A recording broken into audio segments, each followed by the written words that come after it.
Alrighty, everybody, it is 101, so we're going to get started.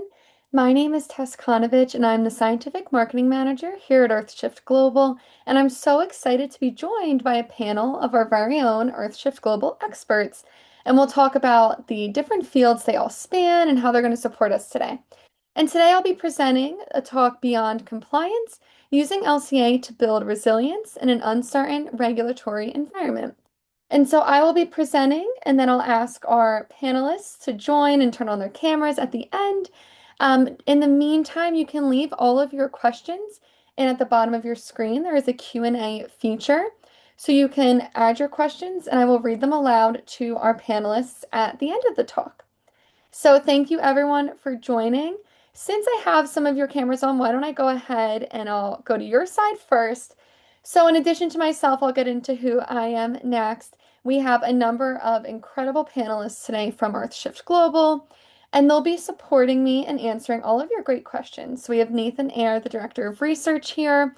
He's an ACLCA accredited LCA certified professional with over 15 years of experience conducting life cycle assessments. He is also a professor, so I'm really excited for your perspective, Nathan. We have Karen Martinson Fleming, our Chief Marketing Officer, with over 25 years in sustainable business strategy. So I'm excited for that strategic component to be added to our discussion. We have Miguel Hernandez and Amos Nkube, who are both senior sustainability advisors here, and Miguel is also our operations manager. And so they'll be bringing a breadth of experience in doing LCAs and also advising. And we also have Mariana Ortega Ramirez, one of our senior sustainability analysts who has deep experience in LCA applications from agriculture to textiles and beyond. So again, today we'll be presenting on compliance, but really how you can use LCA to build resilience in this uncertain regulatory environment. So my panelists, feel free to turn off your cameras and enjoy the talk, and then I'll signal for you all to turn them back on and help me out with some questions. And so my name is Tess Konnovitch. I'm the Scientific Marketing Manager here, and I always like to give my background, and especially our panelists' background. I think it helps demonstrate where I'm coming from, what I know, and also what kind of questions I can really answer for you. So I started here as a data visualization specialist and made my way into the marketing side as well. So STEM communications is really where I thrive. I have a bachelor's in environmental science and biology. I have a minor in education that really helps me communicate. And then I got my master's in computational biology from Rutgers. I've attended and presented at a number of conferences, mostly on data visualization and STEM communication. I do have a course. I have a shameless plug here with my QR code for data visualization in life cycle assessment and a number of skills. And so why we're here today is I felt this, and so I did some research. So if you're working in sustainability right now, you might be feeling a little confused or overwhelmed by all of the regulations. And so I took the time to do some research and collect some facts I'm going to be presenting in addition to some other things today to really help navigate that. Over the past few years, we've watched sustainability reporting requirements become mandatory in more places like the Union, Canada, and parts of Asia. And at the same time, other regulations have been delayed or challenged in courts. And so that leaves people wondering, what do I actually need to do? What counts? Where do I start? So today we are going to, go back. Today, we're going to walk through three main topics that I hope will help you move forward with confidence. So, first, what the terms actually mean. So, I looked over our attendees today. I know some of you and our panel are experts in the field. I never like to make the assumption that everyone is an expert here. So, I'm going to start with some common terms just so we're all on the same playing field and speaking the same language. Scientists in general have a ton of jargon. And LCA in our field, there are so many acronyms. So I'm going to start with just a quick overview of some terms we use commonly, as they'll be really important to the regulations. So that's where we'll move next. We'll discuss where the regulations actually stand right now, the real picture of what's going on, what's coming, and what's still uncertain. And then finally, where I really want to focus today is why building life cycle inventory data, conducting an LCA, is a business decision and not just a compliance checkbox. Once you see what LCA data actually tells you, and I know a lot of people here today already know this, compliance becomes almost a side effect of something much more valuable. So we're going to breeze through the first two. It might be a little boring for some of our experts here, but the end I think will be really important, and we'll focus on there for most of the talk. Again, here is our agenda. So we'll go through the common terms, the regulatory landscape, and then we'll start thinking in theory about the compliance checkbox trap, why building LCA data makes sense, but then also how things work in practice. So we'll be sharing some company case studies that show where LCA actually impacted a business. We'll have a quick, where do I go from here? And then what I'm really looking forward to is our expert panel Q&A. Okay, we're going to start with the language because if you're going to be making smart decisions about sustainability, you need to actually understand what the people are talking about when they throw around terms like LCA, GHG, SROI, OLCA, right? Scope, materiality. And I know some of us, again, may be deeply familiar with these concepts, but I think it's important to quickly go over them. So let's start with how companies account for their greenhouse gas emissions. And this framework is called scopes. So we have scope 1, 2, and 3 emissions. Scope 1 are those direct emissions from sources of your own control. So fuel burned in your vehicles or natural gas in your facilities. Scope 2 are the indirect emissions from purchased energy. So electricity, steam, heat, you're not burning the fuel directly, but the energy you buy came from somewhere, and that somewhere produced emissions. And then scope 3, all other indirect emissions across your value chain. So suppliers, raw materials, product use, end of life, everything else. And scope 3 is typically the largest category and the most complex to measure. And my panelists, feel free to jump in if you want to challenge anything I have written here. You guys are our experts. So these are pretty simple, so I think I'm doing good. The next thing I want to talk about are the GHG inventory and life cycle assessment.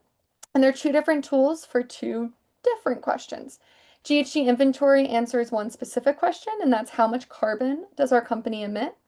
It focuses on greenhouse gases specifically, so it covers those scopes 1, 2, and 3 we just talked about. It measures your company's emissions. Life cycle assessment answers a broader question. So, what is the full environmental impact of a product organization across its entire life cycle? So, not just carbon, we're talking water use, land use, air pollution, toxicity, and more. There's many impact categories. It looks from raw material extraction through end of life, depending on your scope. Um, and here's, why it matters, right? So LCA is the more complete tool. They're not in competition, but they're answering different questions. But if you only measure carbon, you might improve one thing and inadvertently cause an issue in another or problem for another. And LCA can easily include scopes 1, 2, and 3. So a lot of people opt to do LCAs. Double materiality is a simple but powerful idea. It's understanding what matters for your business and but also what your business impacts. So on the left side, we have that financial materiality, which is asking which sustainability issues could you impact or actually affect, which could affect your company's finances and operations. So like supply chain disruption, regulatory risk, market demand shifts. And then on the right side, we have that impact materiality. So which environmental and social issues does your company impact? And this is important because the European Union introduced double materiality as a requirement in their corporate sustainability reporting directive. So we'll get more into that regulation. We have organizational versus product LCA, often called OLCA and just LCA or product LCA. The organizational LCA measures the environmental footprint of your entire company. So all operations, products, supply chain impacts. And then on the right, we have product LCA, which looks at a single product from raw material through end of life. And it can tell you about design trade-offs. You can start with either or. At the bottom, we have an in practice note here, and both are really beneficial. Okay. So we've just walked through a bunch of terms, and now the question might be, where are you? Where does your company fit? We recently wrote a blog post with this flow chart, and it's designed to help you figure that out. So the link is below. You also can just go on our website and click on blog. Um, so maybe you're just starting. You don't have a formal sustainability goal yet, and you're not facing immediate regulatory pressure. The path forward looks one way. Or maybe you've already got some data, but you're not sure if it's the right data, or you're facing customer demand or regulatory deadlines that are pushing you to move faster, which we'll talk about soon. It might look different. And the point of this flowchart is that there's not a right starting point. It comes down to where you are, and companies are in different places. But once you know where you are on this map, it's easier to move forward. So now that we have the terms out of the way and kind of how all of those different assessments look, and again, we have a blog post that goes more into detail on all those assessments. Let's start talking about the regulatory landscape. We're going to zoom out first and look at it globally. So regulations are changing globally, rapidly, and unevenly, but overall in the same direction. So in this portion of the talk, I'm going to really breeze through these regions, but I encourage you to again check out another blog post we wrote this month, and it's linked here, which has all of the details of all of the regulations listed here, and then I'm going to again just breeze through. We're going to start with the United States. So the federal picture is complicated right now, but that federal uncertainty is really fueling, or at least they're both happening at the same time, state level action. So, for example, California has enacted comprehensive climate disclosure requirements. New York is moving in a similar direction. And beyond traditional disclosure, there's another driver, which is financial incentives, like the 45Q tax credit. And then there's extended producer responsibility, which we didn't define, but we call them EPR laws, which are expanding across states. So even though the federal role is paused, the pressure to build that environmental data infrastructure is already happening. And again, it's coming from states, the tax incentives, and supply chain requirements, at least in the United States. When we look at the European Union, they've built one of the most comprehensive frameworks. The CSRD, or Corporate Sustainability Reporting Directive, is now really the global benchmark for what a comprehensive or directive looks like. Like I mentioned earlier, double materiality is a major differentiator here. You're reporting not just what climate and environmental issues could hurt your business, but also what your business does to the environment. And it goes beyond the company suppliers now that they have the Carbon Border Adjustment Mechanism, or CBAM.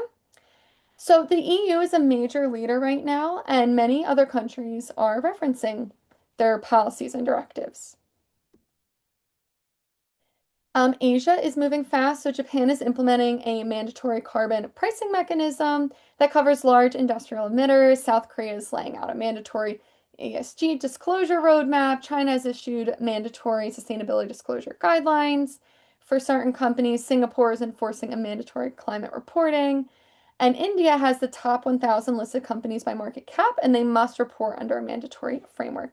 So many of these frameworks are explicitly referencing international standards, which is interesting and suggests that, they're building these local rules that connect to the global system, because this really is becoming, a global direction for most regions. And it's not just the European Union, US, and Asia, it's everywhere. The clean fuel regulations have been in effect for years in Canada.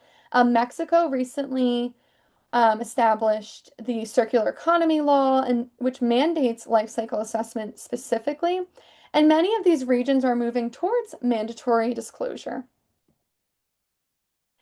And so regulatory requirements for environmental data are coming from every direction, like we just talked about. We have federal, state, disclosure rules, tax incentives, direct reporting, supply chain mechanisms, and they're happening everywhere on the map.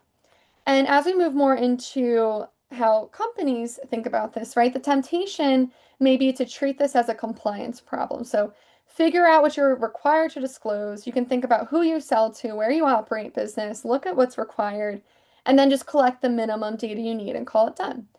But that is exactly the trap that I want to talk about next. And I really want to rethink this compliance checkbox idea. And further understand like what sustainability data can give you besides checking that compliance box. And so this, yet again, from another blog post that I really like from our CEO, Lisa Lauren, shows why smart companies aren't pausing sustainability work. So I pulled this figure from that blog. And many companies approach environmental data like, when will this apply to us? What's the minimum we need to do? Which feels safe and like you're managing risk and you're doing it in a cost effective and efficient way. But as you can see in this orange line, companies who wait and pause when that regulation arrives, typically there's a lot of scrambling. You have to backfill years of emissions data, you have this deadline pressure. You might have to reorganize your company's current priorities to meet these regulations. You might miss supplier conversations that could really strengthen your relationships or drive innovation. And you miss the operational insights that actually improve your business. And that's what I really want to focus on today, how LCA data is really a business strategy and business intelligence piece. And so the result, this can be expensive, it's rushed, and you might not even answer the real business questions you're asking. Now, when we look at our green company here, if you started building that environmental data today before the regulation forces you to, you have time, and this time can be used, one, to continue your current business priorities in a timely way. You have time to identify hotspots in your operations and your supply chain, and you have time to understand where costs align with your environmental impact. You can have those conversations with suppliers we talked about. And then when that regulation arrives, you're ready. You're not scrambling. You have years of clean, auditable data. You have internal capability. And again, you have that story to tell. You understand your business better. And this is the piece that I keep referencing that I really want to be key to the talk today. LCA doesn't just tell you about the environmental impact or check that compliance box. It tells you about how your business actually works, and that's business intelligence and strategy. And the companies that treat LCA that way are making different, smarter decisions. And we have some case studies that I'm excited to share. But again, LCA helps you find those efficiencies. You can make product decisions, and it helps you understand your supply chain, not because you have to, but because it saves you money and reduces risk. In addition to checking that box and doing your part for the planet. But now this next section, we'll be talking about why building that data makes sense now. So I showed you that figure. Here's some evidence from 25 plus years of sustainability work at EarthShift Global. And then we'll get into those real client case studies. So number one is data infrastructure takes years to build. So setting up systems to collect emissions data from across your operations and supply chain is not quick work. And even though the actual LCA may only take 4 to 9 months, the time the sustainability manager would spend building that strategy is much longer, right? So we say, okay, in year one, you might define the scope. Year two, you can start collecting that data, training your teams, building internal capacity. And by year three, now you have a really good thought out system, you have data, and it's just comprehensive across your organization. And again, like I shared in that last figure, if you wait until a regulation is finalized, now you're scrambling to backfill. You have this deadline pressure. The process that you build might not be, you don't have as much time to strategically think about what you need to do. They might not be the most efficient.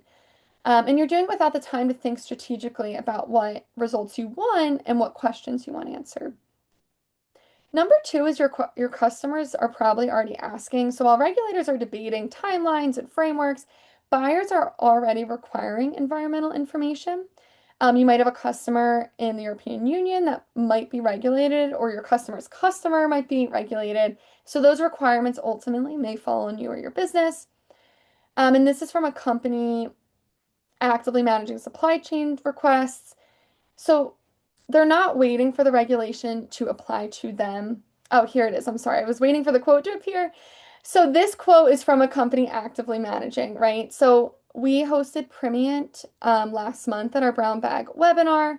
Laura Kowalski gave a great talk. If you have the time, the link is here. You can go on our Brown Bag webinar page. But what they've seen over the past years is a huge increase in the percentage of requests for PCF, which is product carbon footprint, or LCA data, showing that it's very important to their customers. They're not, again, Primient here is taking that customer demand. They're not waiting for regulations to apply to them. They're responding to that customer demand. And again, the chart she showed in that talk, it's that customer demand is accelerating. And lastly, again, we'll keep coming back to this. LCA data improves your business beyond compliance. There's cost reductions, product innovation opportunities, supplier relationships, and just the overall culture and brand. And so I know I've been talking about, our 25 plus years of experience. I was 3 years old, I guess, when EarthShift was founded. So if you don't believe me, you can take it from our CEO and founder, who again wrote this great blog post. But the regulations will catch up, they always do. And the question is whether you'll be ready when they do, or still scrambling to understand your own footprint for the first time.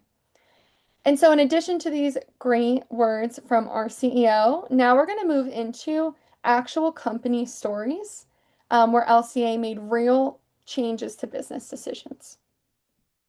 Okay, we're going to start first with Biofine. The question they were asking was, so they developed an advanced biofuel from cellulosic waste, and this could replace conventional home heating oil. But they wanted to prove that the carbon reduction benefit was real and significant. And so what the LCA revealed, we conducted a critically reviewed LCA. It confirmed that their biofuel delivered substantial carbon reduction compared to the conventional heating oil. And the LCA actually quantified that specific benefit. And this gave potential investors supply chain partners that evidence they needed. And so how it changed, decisions and business at Biofine. It confirmed the potential carbon reduction benefits of their heating solution. It established a distributor relationship specifically with a leading main oil dealer. And it secured the capital to build a production facility so they were able to scale up their production process. And so the business impact here is that without the LCA, Biofine had this awesome, promising technology, but with the LCA, they had a fundable business model. They had evidence to back up their claims, and that data transformed investor confidence and enabled them to move from concept to commercial production. And again, these 3 case studies that I'm breezing through right now are available, again, as a blog on our website, which I've linked below. The second company we're going to talk about today is Navitas. The question they were asking is, so they developed this ultra-efficient gallium nitride semiconductors as alternatives to conventional silicon chips. And so they wanted to quantify the environmental advantage so that they could communicate it credibly to investors and customers. So the LCA revealed that their semiconductor had up to 10 times lower CO2 footprint than the silicone chips, and products using them reduce end application footprints. And this translated complex technology into concrete environmental and performance benefits. So again, how did this impact the business? They were able to use LCA results to attract investor and customer interest in their startup. They were able to position their ICs not just as faster and more efficient, which was the original marketing strategy, but now as genuinely a greener or more sustainable solution. They were able to announce carbon neutrality based on this substantiated LCA data, and they were able to broaden their market appeal beyond performance engineers to also include sustainability conscious designers and customers. And so the LCA gave Navitas this credibility and honest, a crowded market. The semiconductor market is crowded. And so it wasn't just this performance story that they were faster and more efficient. They were now able to stand out in that crowded market with this environmental advantage story backed by science. And that distinction mattered again for that investor confidence and customer adoption.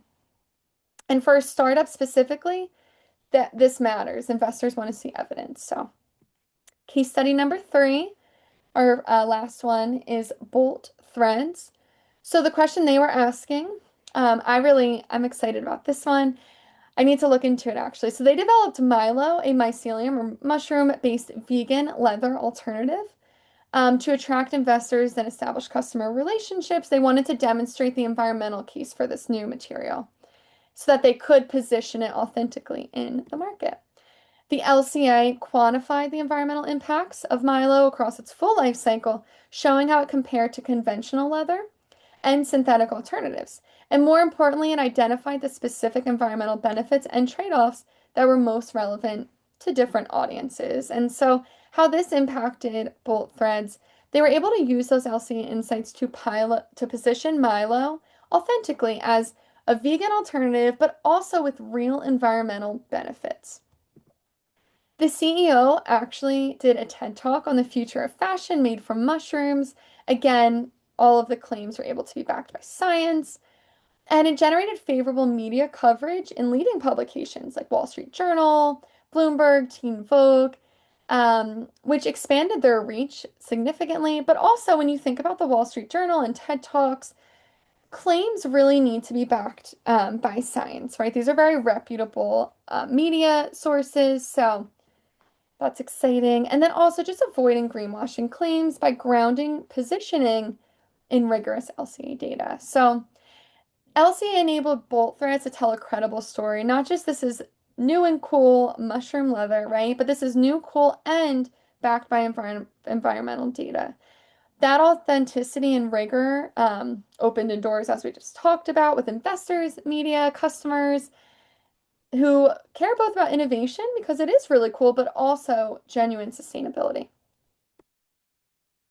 And so we just went through three different companies, three different industries, and three different business situations, but they all asked the same fundamental questions. So it wasn't, what does the regulation require? It was, what do we actually need to know about our business? And as far as I know, none of them did it because they had to. They did it because the data answered a question that mattered to their business.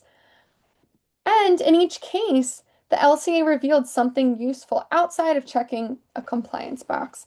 These companies were able to use that data to open doors, secure capital, establish partnerships, generate media attention, and overall build credibility with their customers, suppliers, investors.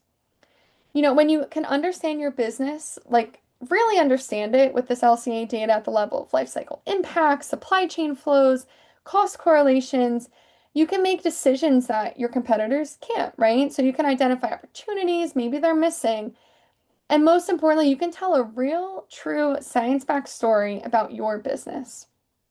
And you're doing good by the planet in the process. Yeah, and so the real competitive advantage of LCA is not just checking that compliance checkbox. We went through all the slides, we saw all the different regulations. There's a ton coming down the pipeline. But really, that understanding your business, your products, your supply chain, your costs, your risks, it's really important strategically outside of checking that compliance checkbox. So before we move on to our panel, which I'm really excited about, I just want to talk about a few items. We just went through a ton of information. And so here are some practical starting points. We know regulations are shifting, timelines are uncertain, rules get challenged and revised, and that's the reality we're all navigating right now.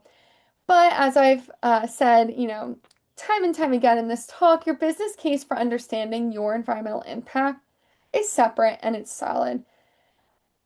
The direction, despite all this noise, is clearly in the same direction, right? Transparency, science-based, accountability. The companies that come out ahead aren't waiting for those rules to stabilize. They're using this window now. And so, next steps, this doesn't happen overnight, as we just saw. It takes time, it takes intentionality, it takes building capacity, and it depends on where you are now. Some of you are ready to start building, maybe. This matters and you're ready to invest. Some of you are still exploring. So again, we have this blog post that can help you. And we also offer 30-minute consultations to help you every step of your sustainability journey. Now, before we move on to the panel discussion, I do want to acknowledge not only my entire wonderful team at EarthShift Global, but all of the sources that I pulled, and all of those sources are actually on the blogs that we wrote if you want to look into, especially the regulations. My career has been in science communication, and while I did do some research in grad school, Most of that communication is built off other scientists doing that nitty-gritty research that I'm lucky enough to get to read and summarize and communicate to audiences. So, thank you to all of the sources I pulled from, but mostly to my wonderful team at EarthShift Global. And again, I'm so excited for our expert panel today as we move into the Q&A section. I am going to stop sharing. I can reshare if anyone wants to see anything, but this way we can see all of our people.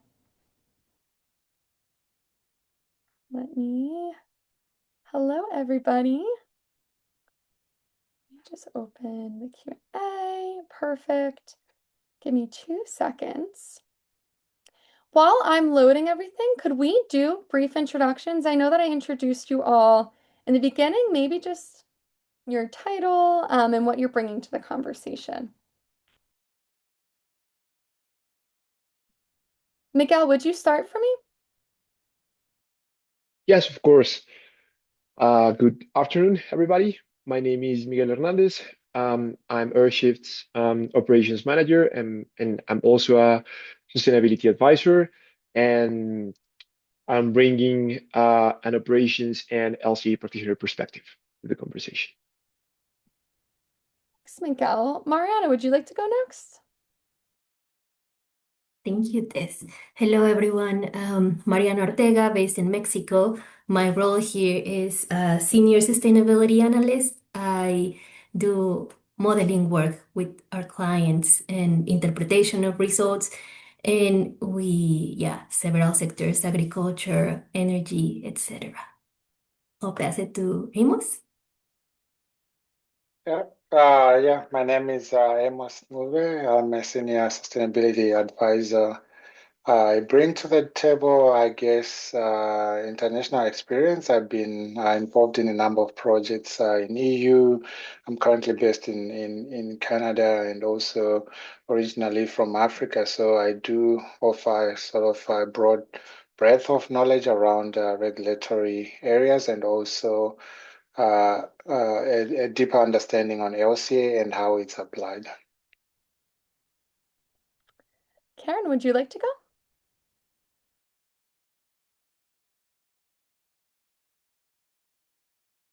Hi, I'm Karen Martinson Fleming. I'm the Chief Marketing Officer at EarthShift Global, and I also support our clients for their strategy, their communications, reporting, double materiality assessments, and really enjoy working together to help advance their sustainability.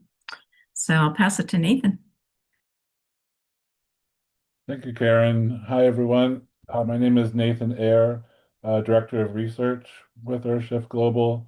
I'm based in Canada. I've been with the company since 2009, so quite a few of those 25 plus years. And I've been doing life cycle assessment in a consulting capacity and an academic research capacity and teaching capacity for about 20 years. So probably have done LCAs of almost any product system one could imagine at this point. So hopefully that will be helpful for this discussion. Glad to be here. Yay, thank you all. So I have a number of questions, and feel free to answer. Multiple people can answer. We can take turns.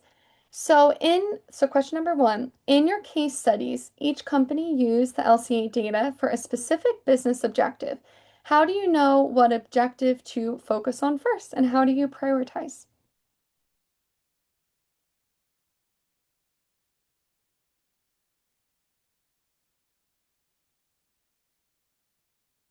Well, I'll start, and then I'm sure the analysts will add to it.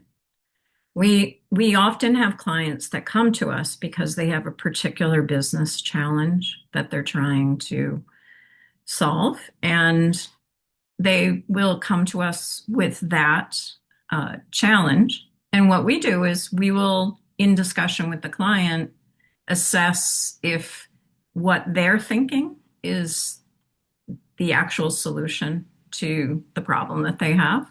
So it becomes a dialogue where we help guide what the best approach will be for the LCA or the other type of analysis.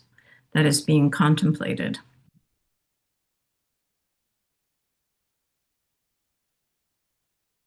Any analysts want to weigh in there?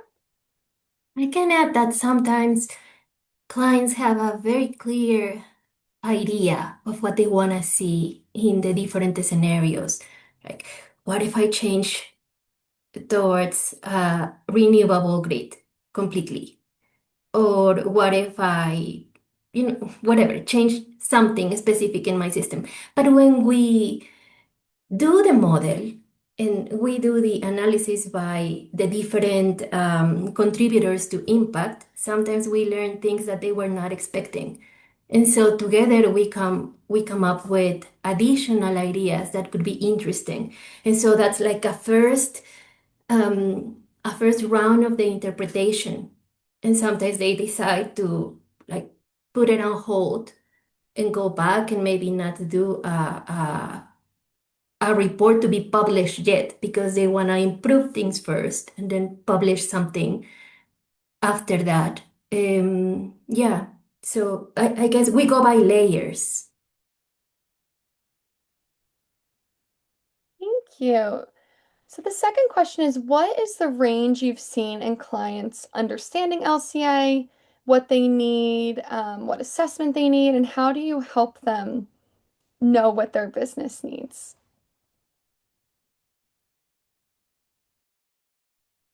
I can start and just say, I mean, we see a wide range of, ranging from companies that really know very little about how LCA works or could be applied, and frankly, sometimes where LCA might not be the right tool for what they're trying to do strategically, and then all the way through to um, also, organizations that have LCA people on their team who have done LCA but may be facing particularly tricky or complicated question that they need to answer. So I think it's about having those initial discussions of talking through what is it you're really trying to answer in the short term and the long term, and also I think developing an understanding of how that product system actually works, um, and also understanding the landscape around that product system. And that can be very different when you're talking to a company that's developing a novel product that doesn't really have a context around it in the sense that there's not necessarily a market for it yet, versus, pre-existing products where they're trying to innovate, or, comply with regulations. So I think it's about discussing objectives and understanding the nature of the product system, and then, hopefully using your experience in LCA to sort of see where things might need to go. Yeah, just to add from what Nathan has said, like in our experience, we have also worked with a wide range of uh, clients with LCA expertise, and in some cases, the clients sometimes they have more knowledge on LCA. I do remember a specific case where we worked with a sector-specific client where these clients had so much knowledge, some of them even more experienced in LCA than I, but what they wanted was to find alignment in terms of how to do an LCA within their sector. So again, it's a wide range. In some cases, you do meet a client who has no knowledge on LCA, and you have to guide them in terms of performing that LCA. But yeah, for sure, sometimes there are some clients who even have more expertise on LCA than us, but they are looking for guidance in terms of finding alignment. Another thing I would like to add is that when we work with clients that don't have much experience with LCA, we like to tell them that they are the experts in their products or their systems, and we are the experts in LCA. So we like to have these conversations where we show them where the main drivers of impact lay, and then they are the ones like proposing potential ideas in order to improve the environmental performance of their system. As Nathan was saying, we like to use our experience to guide those conversations where we think the solutions might be. But at the end of the day, the technical validity and yeah, the technical validity of the ideas and the plans comes from our clients. And the other thing we want to do is that as we have these conversations, we like to be some sort of teachers, I guess, and teach them how LCA works, so they are able to start gaining this insight internally for future work, I guess. Thank you, everybody. The next question from our audience is what happens once the company receives the LCA results? Is there a way of supporting companies with the way they will use their LCA results?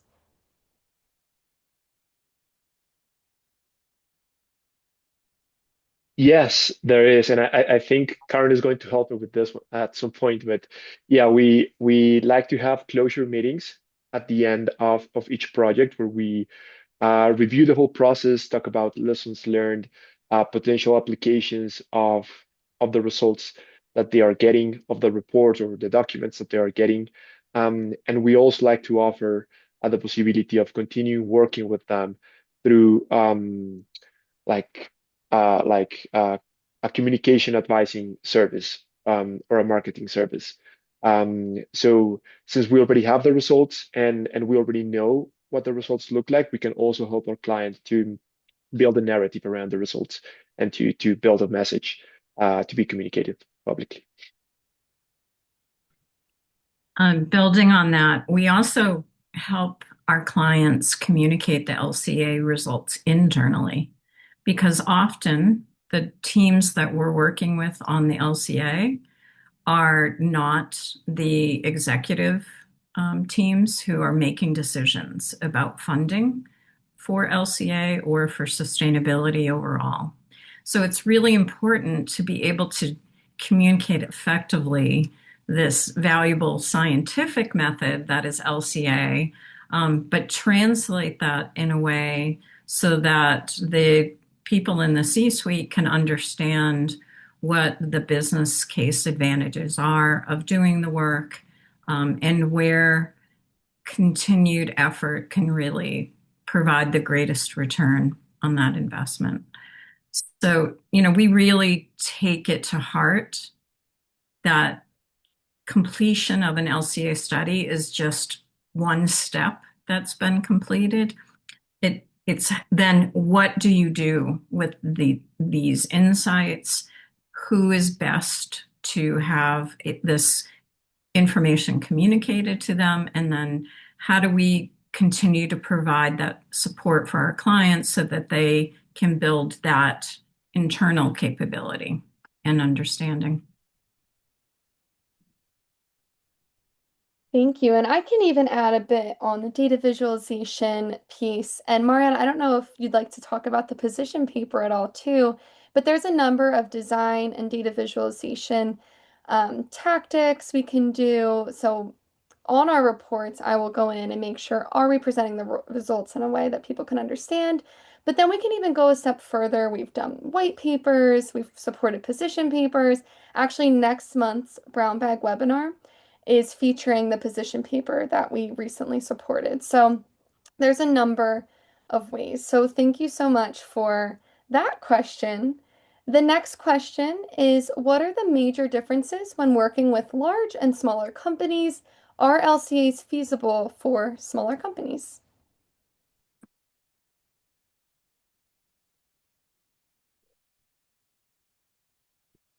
I think the glaring part of large versus small is often on the time and resources side of things, in that smaller companies usually have less resources in terms of people and also financial resources to put into something like this. So I think that um, for the smaller companies, it's about finding ways to either to leverage funding to support an initial effort to start building something up and building a case for future work, and also just finding ways to take on the work in smaller pieces. And I think, like, when I look at the timeline you were discussing, Tess, in the webinar, that can be one of the reasons. And that can happen to both small and large, but everyone has limited time and resources. But it can be a little bit more acute for the smaller firms. But so sometimes there is a need to stage the work in a way that aligns with what the company has for available resources at the time and what the opportunities are. So I think that's one clear difference between smaller and larger. That's the first one that comes to mind for me. So you've got to approach it in, I wouldn't say more thoughtful way, but your thought process needs to be a little more practical sometimes for the smaller firms to make it feasible to do the work initially. Yeah, Building on and that, right, oh, Miguel. sorry, I was building on that.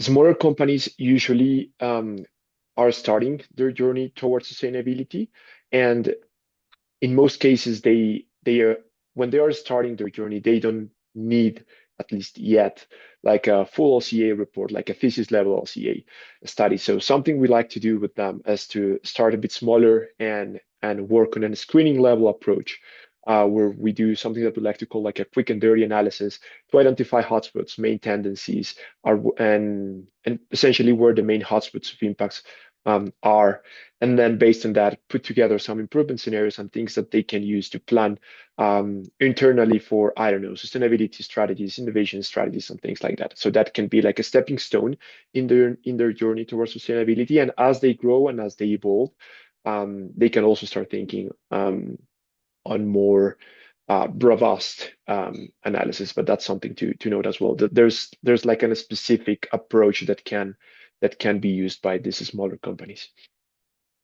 Yeah, and just to add, what I've observed is smaller companies, they do often struggle to start an LCA, but larger companies also struggle with standardizing an LCA. So those are some of these challenges that I've noticed in my experience. Working with startups, for example, when they don't have all the data already, or they are exploring which geography to work from. They don't want to be, yeah, they don't have the resources to do, like Miguel said, a full LCA, and they are just trying things still. So we have built like Excel programs for them to try out and be doing scenarios themselves. We also do coaching for companies who don't really want to invest in doing the LCA or many product LCAs by an external party, but they want to do it in-house and they are building that capacity. Or as Amos said, they want to improve some things and we help on that. So like there's a variety of ways that we have worked with smaller and larger companies in that sense. Thanks, team. Nathan, were you about to? I just was thinking about what Amos said for the much when you have a really large company that maybe has global, offices that span the globe, that standardization issue does become important. That there may be people working on LCAs in different departments of the same company that are not working together. They're working in silos, even though they're in one under the heading of one company. And so I can think of lots of examples where that can be a challenge in terms of standardizing how data is gathered and maintained, even just standardizing tools that are being used across different divisions of large companies, regional practices. So that's another uh, important challenge because if you lack consistency across the company, that's going to present communication challenges and it's going to confound your efforts for sure. So that just really, Amos's point really made me think about that. And there's different ways that you can deal with that. And I think it's always a challenge for large firms to get standardization in any kind of practices. So the same thing applies for LCA, but there's a lot of benefits to getting people on the same page eventually. Thanks, team. This next question I can take a first go at, and then if anyone wants to chime in from our audience, is how is EarthShift adapting to the evolving use of AI in the LCA field? So I know I'm in Nathan, I I am knew there was excited. going to be an AI question coming. I can say that I have been working on a number of really research projects and looking at how it can make us more efficient, and more effective, but also maintaining that scientific rigor that EarthShift is known for. So I'm involved in a few of those projects, but if anyone else has any comments there, please feel free to share.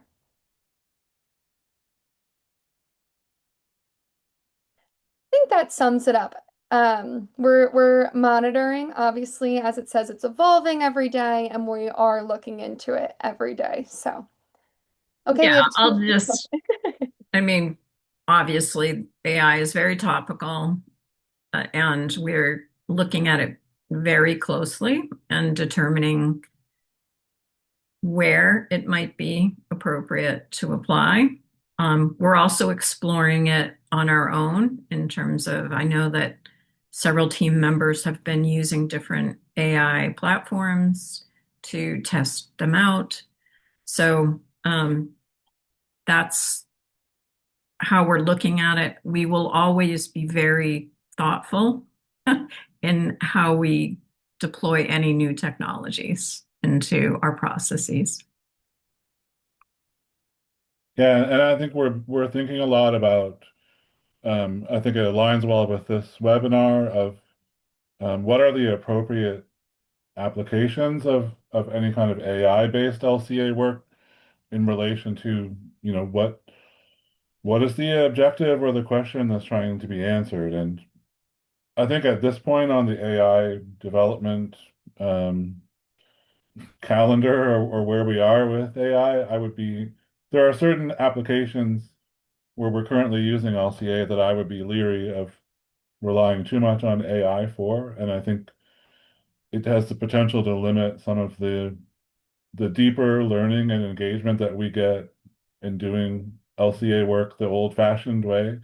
Um, but I think there are emerging um, places in the work that we do where it probably will make sense to leverage the computing power and research power of those tools. So I think it's important to be where the AI technology is taking LCA is towards streamlining.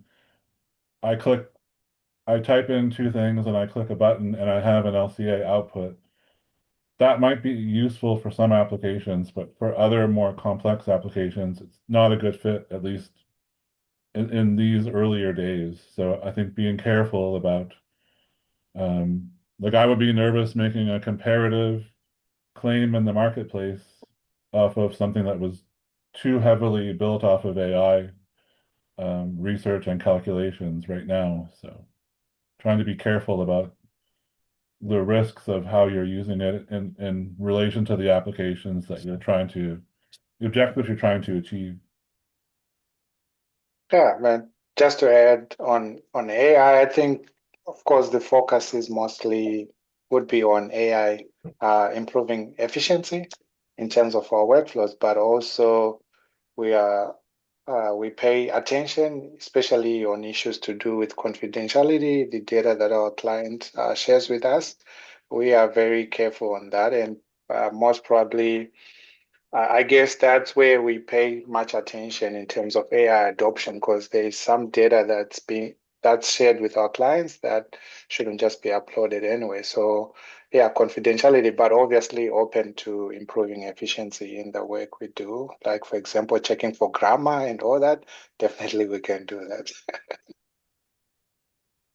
And I want to bring it back to what you said, Tess, that it's not only about having the number for your footprint or your footprints, it's what happens in the middle of that co-creation, because what we do when we work with our clients is that co-creating that knowledge with the sustainability manager or the project manager who's like our contact, first contact, but also with all the team that is behind providing the data. And so my favorite co-benefit of doing LCA is that we get to connect with different parts in the company who are providing data. And in the way they care, they also care about the number that is coming up because it's coming from their data. So we are all learning. And in the end, it's that co-creation, co-building that strategy and wanting to participate. So yeah, it's an art, I think, what sustainability managers can do when they integrate everything, and we like to be part of that. Beautifully said. I was just going to say that what a lovely answer to a question that intimidated me a bit. Great job, team. I think this is the perfect question to end on, so thank you to our audience for such great engagement today. How do you make the internal business case for building LCA data when it's not required by regulations yet? What kind of ROI can we expect and communicate to stakeholders?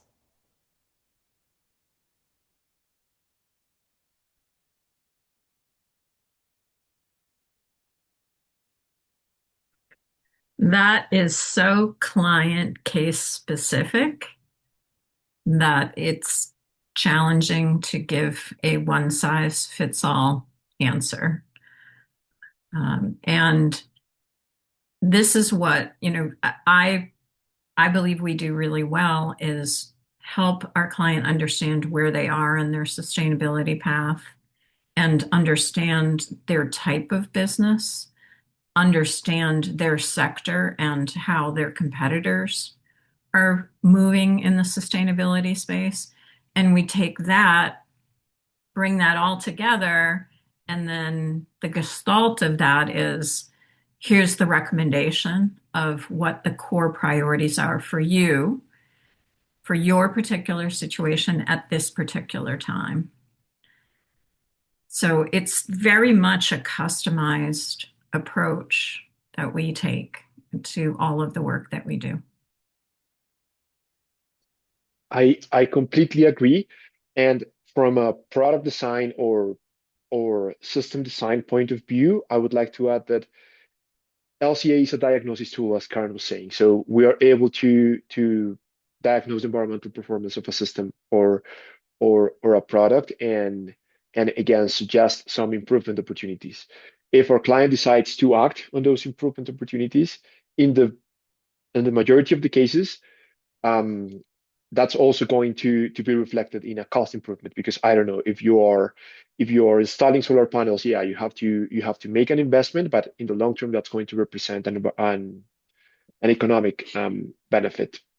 So it's all about like acting on those suggestions or improvement opportunities, and then building like a project plan and a specific ROI for that initiative. As Karen said, it is very client specific. Yeah, and just to add, in terms of building a business case from internal LCA data, I think this is where sustainability stops being for reporting purposes, but it starts becoming a strategy. Like a lot of companies, if you collect that LCA data, I think Tess, you spoke about that in your presentation, you can make that data translate into cost savings, procurement leverage, product differentiation or risk reduction, and also some revenue opportunities for that. So it also, again, Karen, I think, mentioned that it just depends with what the client wants to focus on, but you can use that internal LCA data, not just for reporting, but as strategy. Okay, thanks, team. That was an excellent answer. We are at 2 o'clock EST on the dot. Thank you so much, first to my panelists for joining me today. I really loved presenting, but I loved even more sitting back and getting to ask you questions and learn from you. And thank you to all of our audience members for joining today. I hope you gained some learnings and knowledge like I did. And I hope to see you next month. I'm really excited about we'll be working with Better Cotton on a position paper that we've worked on, and we will be co-presenting with them on those findings. So I'm really excited about that. we'll be posting about that registration information soon. So I hope everyone has a lovely day, and I hope to see you next time. Thank you again.